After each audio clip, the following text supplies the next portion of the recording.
for today's vlog, tayo ay pupunta ng Baguio!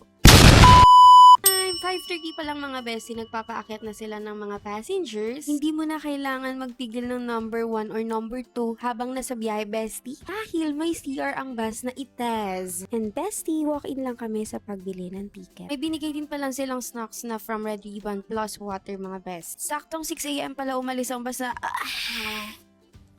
Tulog lang ako buong biyahe mga bestie. And pagkagising ko, goodness gracious, sobrang ganda ng view. So fast forward, nandito na tayo sa kainan kasi nagutom ng mga person sa haba ng biyahe. Almost 5 hours kasi yung naging travel time natin mga bestie. First bite, thank you Lord. So, we're going na sa Airbnb. Walking distance lang siya from SM Baguio, mga bestie. Pero grabe, bestie, ang hingal ko dyan. Kasi grabe ang uphill dito. Na para ba? Good morning, bestie! So, wala akong video from yesterday kasi umulan siya talaga naman. Aminin, fantasy ko talaga to, te. Yung nagluluto-luto na ganyang vlog. Kasi aesthetic yan siya.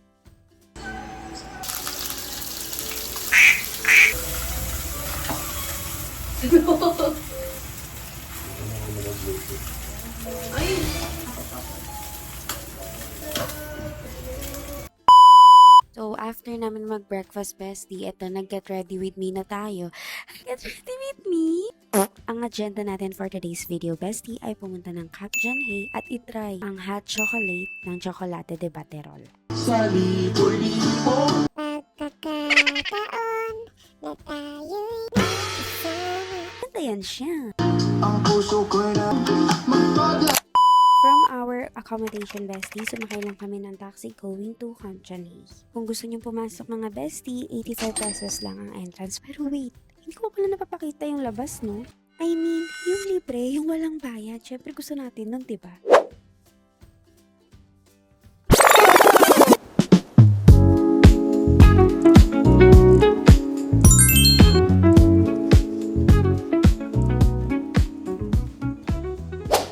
Aminin, bestie, ang ganda talaga ng weather dito sa Baguio. Kasi kahit depleted na yung social battery ko, yung hangin or what? Fresh pa rin. And bestie, papasok na tayo sa Bell House. Hindi ko na alam kung exercise ba to o sightseeing na lang or what? Na may kasamang slight suffering siguro. Correct? Correct.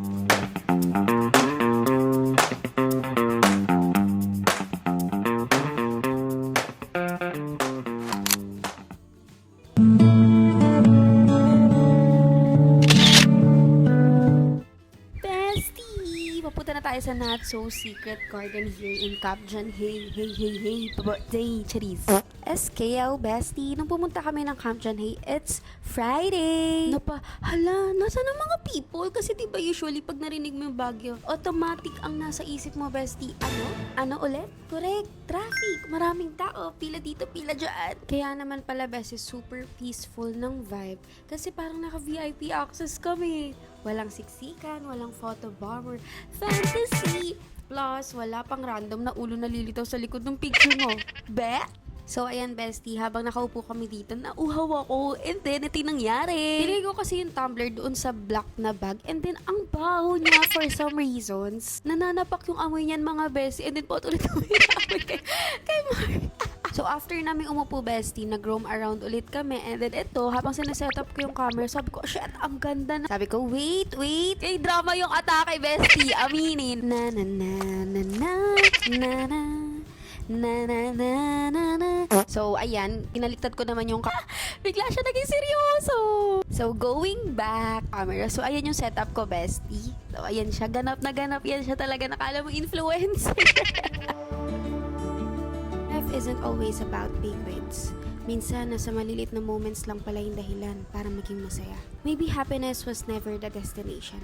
It's the little things we've been overlooking all along. Noon, dapat mapuntahan natin lahat. Pero this year, dito na lang tayo sa swing. Dati ang haba ng listahan ng pupuntahan namin sa Baguio. This time, ang goal na lang namin ay hindi mapagod. Character development na ba ito? Alis ka na, ako lang. Sabi, ang sarap ng upo ni Marklin. Pinalis ng Ivy na yan. Ang bad.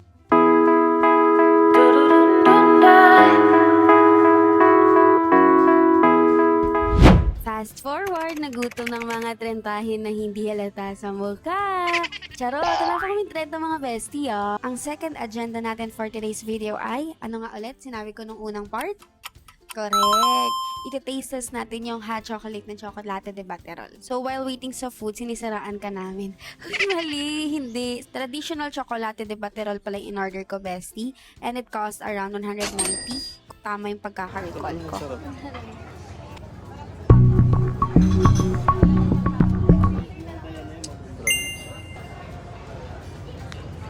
Bestie, dumating na rin yung palabok and yung cheesy bibingka natin.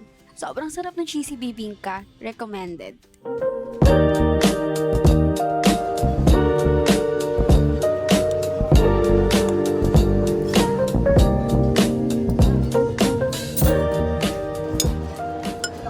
Hello, Team Raisa. Meron tayong cheesy bibingka dito. Tikman na natin.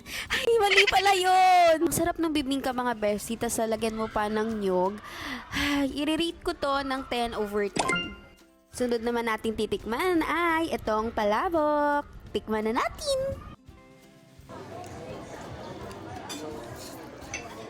So, for palabok bestie, sakto lang siya for me. So, i-give natin siya ng 7/10. For me, mas masarap pa rin yung sa palabok na nagyayayang ngiti, di na nga mapakali. Halika na, tara na, doon na nga ang punta.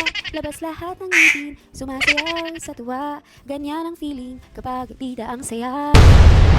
So, ayan, after mabusog mga bestie, let's go home. Kasi magpapalitan naman tayo ng outfit na para bang overpacker shit yan siya. Ay, hindi. Bestie, naglalakad lang kami and then napadpad kami dito sa Rebel Bakehouse. Nakatabi lang ng Baguio Cathedral. And ang in-order natin for today's video ay bonbon latte plus yung butter croissant nila. Plus this view. Yes. Aww. For the price, bestie! 210 pesos yung bonbon latte and itong namang butter croissant is 110 pesos. So, i-rate natin sila. Ay, nag-rating yan siya. Sobrang sarap ng bonbon latte, bestie. Though, para lang naman siya Spanish latte na ni-level up. Pero for me, it's giving. So, bestie, da na tayo mag-coffee and kita nyo naman sa Smiley Mark Lloyd. Para naman siya satisfied, no? Correct, correct. At dahil may energy na kami, maglalakad naman tayo papuntang Burnham Park. Yes, bestie, hindi biro maglakad dito sa Baguio, nakakapagod. Simple lang naman ang gagawin natin dito sa Burnham Park is mag-ride lang ng ganyan, yung bike. And 200 pesos yan for 30 minutes, bestie. Masaya siya, promise. And then, ang lamig kasi ng simoy ng hangin. Tapos fun, pero nakakapagod. Uwi na nakabite. Baka matumba ko. Achieve na naman ang pagiging passenger princess pero make it in Baguio! Sabi nga nila, love doesn't always have to be loud or grand. Minsan, nasa simpleng ride lang siya sa tahimik na pag-usad at sa feeling na safe ka habang magkatabi kayo. Na-realize ko na kapag tamang tao yung kasama mo, kahit simpleng bike ride lang, parang nagiging slow motion na movie scene ang nangyayari. Yun, tapos na yung 30 minutes, ibabalik na natin itong bike, nagpagod lang tayo, charis. Yung akala mo nakatulong ka pero parang wala namang nagbago.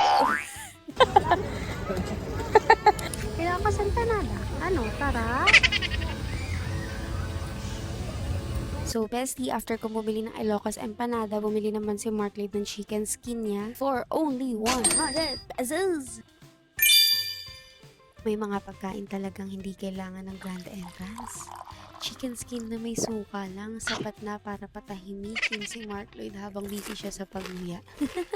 After namin mag-snack sa Burnham Park, ay pumunta naman kami sa SM para mag-sunset viewing.